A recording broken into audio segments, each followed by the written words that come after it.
விளையாட்டு பிரியர்களுக்கு அன்பு வணக்கம்.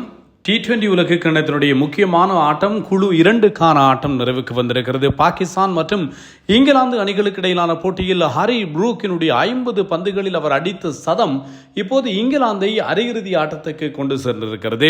T20 உலக கிண்ணத்தினுடைய அரையிறுதி ஆட்டத்துக்கு தேர்வாகி இருக்கின்ற முதல் அணி என்கின்ற பெருமை இப்போது ஹரி ப்ரூக் தலைமையிலான இங்கிலாந்துக்கு கிடைத்திருக்கிறது. இது மாத்திரமல்லாமல் தொடர்ச்சியான 5வது தடவையாகவும் இங்கிலாந்து அணி அரையிறுதி ஆட்டங்களுக்கு T20 உலக கிண்ணத்திலே தேர்வு செய்யப்பட்டிருக்கின்றவை இங்கே ஞாபகப்படுத்தக்கூடிய ஒரு விஷயம் என்று சொல்லலாம். இவர்கள் 2016 ஆண்டு, 2021, 2022, 2024, 2026 என்று தொடர்ந்து 5 தடவைகள் இந்த ஹரி ப்ரூக் தலைமையிலே இப்போது இங்கிலாந்து அரையிறுதிக்கு தேர்வாகி இருப்பதன் மூலமாக 5 தடவைகள் தொடர்ச்சியாக இங்கிலாந்து கிரிக்கெட் அணி அரையிறுதி ஆட்டத்துக்கு தேர்வாகி இருக்கின்ற பெருமையை பெற்றிருக்கிறது என்று சொல்லலாம். இப்போதைய நிலையில் இங்கிலாந்து அரையிறுதி ஆட்டத்துக்கு தேர்வாகி இருக்க அடுத்த அணி இந்த அரையிறுதியிலே எந்த அணி தேர்வாகும் என்கின்ற கேள்விகள் பலருக்கும் இருக்கின்றன. பாகிஸ்தான் அணிக்கு அரையிறுதிக்கு தேர்வாகுவதற்குரிய வாய்ப்புகள் இருக்குமா என்று சொல்லியும் கேட்கிறார்கள். பாகிஸ்தான் அணி அரையிறுதிக்கு தேர்வாகுவதற்குரிய வாய்ப்புகள் இல்லை என்று சொல்ல முடியாது. பாகிஸ்தானை பொறுத்தவரையில் இலங்கை நியூசிலாந்து அணிகளுக்கு இடையிலான போட்டியை பொறுத்தவரையில் இலங்கை அணி வெற்றி பெற வேண்டும். இங்கிலாந்து நியூசிலாந்து அணிகளுக்கு இடையிலான போட்டியில் நியூசிலாந்து வெற்றி பெற வேண்டும். பின்னர் பாகிஸ்தான் மற்றும் இலங்கை அணிகளுக்கு இடையிலான போட்டியில் பாகிஸ்தான் வெற்றி பெறுமாக இருந்தால் ஒரு வாய்ப்பு ஒன்று பாகிஸ்தானுக்கு அரையிறுதி ஆட்டத்துக்கு செல்வதற்கான வாய்ப்பு கிட்டும் என்பதும் ஞாபகப்படுத்தத்தக்கதாக இருக்கிறது. மறுபுறத்தில் இலங்கை அணிக்கு அரையிறுதிக்கு செல்வதற்கான வாய்ப்புகள் இருக்கிறதா என்கின்ற கேள்விகளும் ரசிகர்கள் மத்தியிலே இருக்கின்றன. இலங்கை அணிக்கும் அரையிறுதிக்கு செல்வதற்கான வாய்ப்புகள் இல்லாமல் இல்லை என்பதும் சுட்டிக்காட்டக்கூடிய ஒரு விஷயம். இலங்கை அணி அவர்கள் விளையாடக்கூடிய அடுத்து வரக்கூடிய 2 ஆட்டங்களையும் இலங்கை அணி வெல்கின்ற போது அவர்கள் நேரடியாகவே இலங்கை அரையிறுதி ஆட்டத்துக்கு செல்வதற்குரிய ஒரு வாய்ப்பு உருவாகும் என்பதும் ஞாபகப்படுத்தத்தக்கது. இலங்கை அணியை பொறுத்தவரையில் இலங்கை இங்கிலாந்திடம் மட்டும்தான் தோற்று போயிருக்கிறது.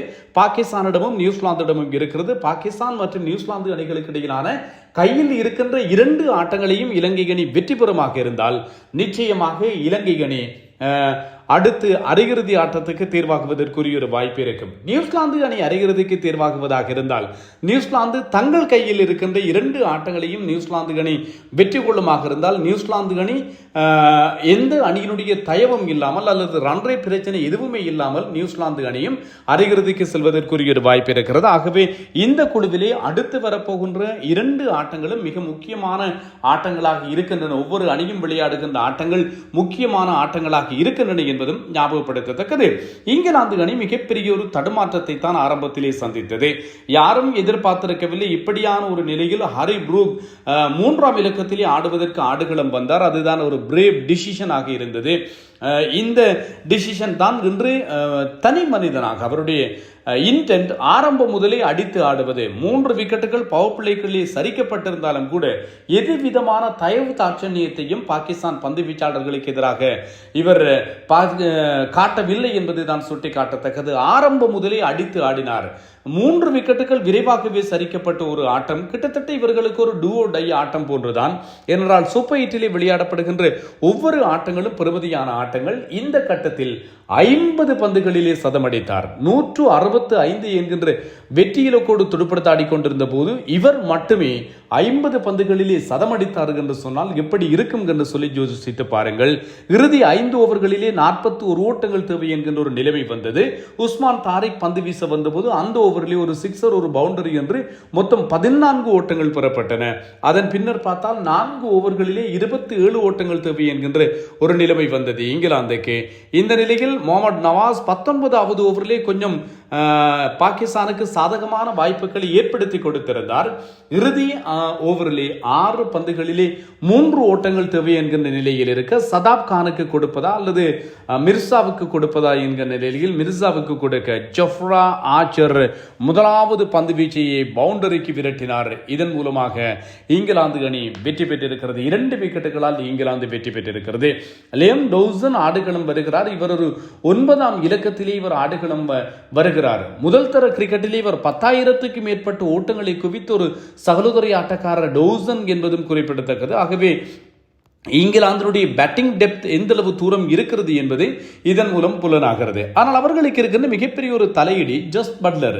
6 போட்டிகளிலே வெறுமனே 62 ஓட்டங்களை தான் பட்லர் பெற்றிருக்கிறார் என்பதுதான் அவர்களுக்கு இருக்கின்ற மிகப்பெரிய ஒரு தலையீடுக்குரிய ஒரு விஷயமாக இருக்கிறது.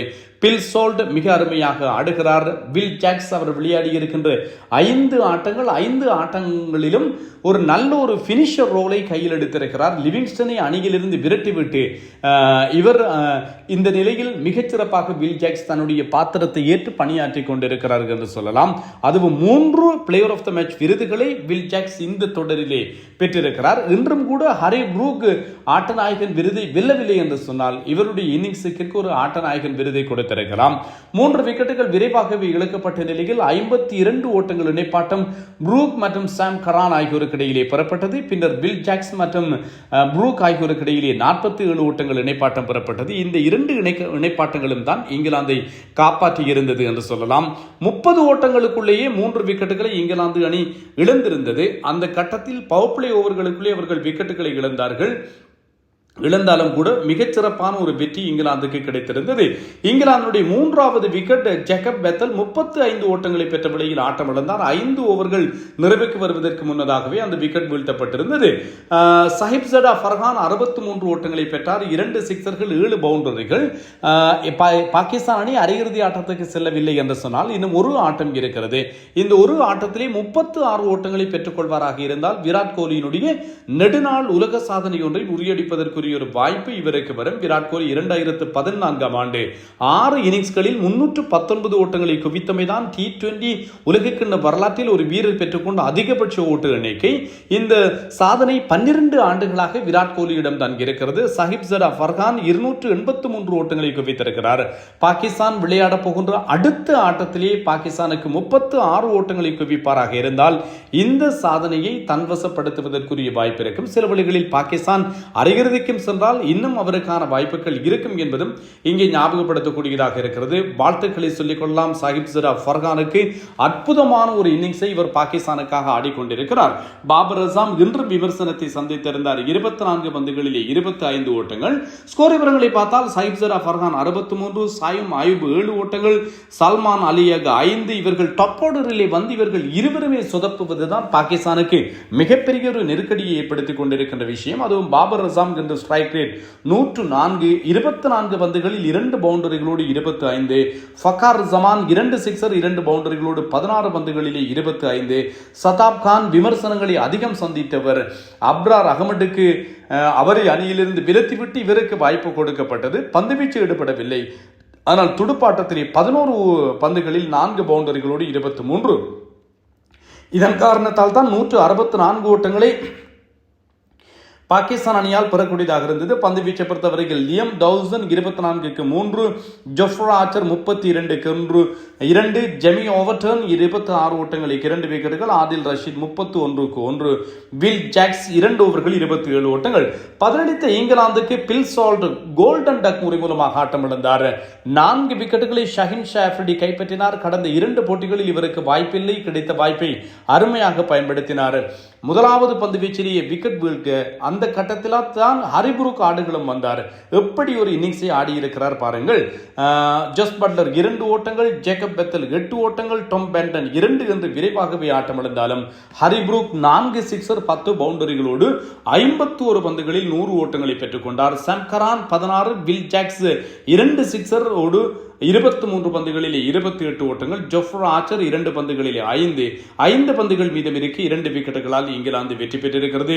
ஷஹின் ஷாஃப்ரிடி 30 பந்துகளிலே 30 ஓட்டங்களுக்கு 4 விக்கெட்டுகள், முகமது நவாஸ் 28 ஓட்டங்களுக்கு 2 விக்கெட்டுகள். முதலாவது ஓவரிலே முகமது நவாஸ் 17 ஓட்டங்களை விட்டுக் கொடுத்தாலும் அடுத்த 2 ஓவர்களிலும் சிறப்பாக பந்து வீசினார். உஸ்மான் தாரிக் 31 ஓட்டங்களுக்கு 2 விக்கெட்டுகள். 26வது இன்னிங்ஸ் தொடர்ச்சியாக இவர் விக்கெட்டுகளை கைப்பற்றி இருக்கிறார் உஸ்மான் தாரிக் என்பதும் ஞாபகப்படுத்தத்தக்கது.